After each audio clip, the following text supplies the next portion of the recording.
Voici un exemple de ce qu'on va faire aujourd'hui. Donc il s'agit d'une animation de 3 photos avec donc ici je me replace au début de mon animation et j'appuie sur la barre espace pour voir ce qui se passe. Donc là j'ai une lecture un petit peu lente, c'est normal, ma machine n'est pas puissante. Donc ici on a un premier zoom sur une première image avec un synthé d'écriture. Ensuite on a une seconde d'arrêt, on passe à une deuxième image en zoomant avec une mise au point et on passe après sur la troisième image qui suit derrière. Voilà notre petite animation de 3 images qui se fait simplement, rapidement et succinctement. Donc là je peux appuyer sur la barre espace et dans notre fenêtre mode lecteur on peut passer en mode écran. Voilà, donc ici je suis en plein écran et si j'appuie sur play, donc on voit l'animation qui petit à petit, vu que Motion assimile de plus en plus le rendu, et on peut voir qu'à la fin on a une animation qui devient de plus en plus parfaite. Voilà, donc le raccourci pour avoir ce menu plein écran c'est F8 ou sur un portable fonction F8. Voilà, donc là je reviens dans ma présentation standard. J'arrête ma lecture, donc on va refaire entièrement ce projet à partir de 3 images ici qui sont dans mon dossier document sur mon ordinateur. Donc je fais fichier nouvelle, donc il appelle nouvelle, donc c'est nouveau. Donc on choisit un projet motion, ici on peut créer donc soit un projet motion simple et puis des effets pour Final Cut, transition pour Final Cut, générateur pour Final Cut ou titre pour Final Cut. Dans notre cas nous allons créer un projet motion.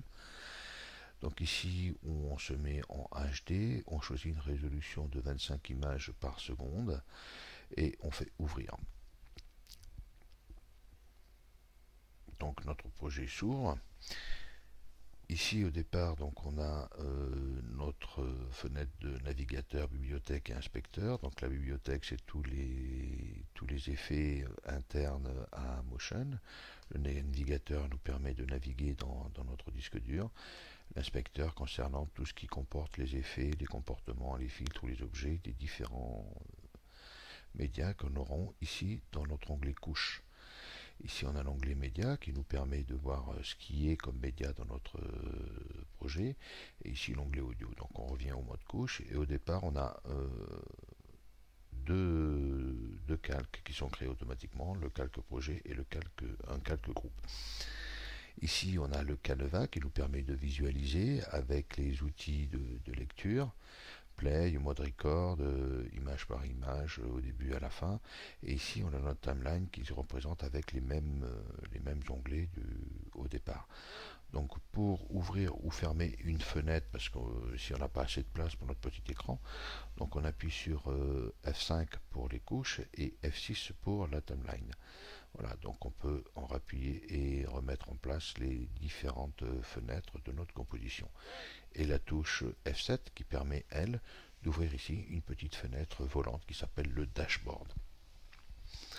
Donc on peut fermer le dashboard ici, ou ici évidemment on peut retrouver ici les raccourcis si on ne se rappelle pas. Voilà, donc là masquer la fenêtre du projet, masquer le contrôle du temps, donc la timeline, la palette d'ajustement qui correspond pour nous au dashboard et le mode lecteur qui est la visualisation plein écran de notre montage.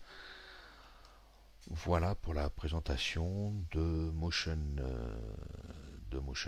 Voilà, je vous remercie, à bientôt.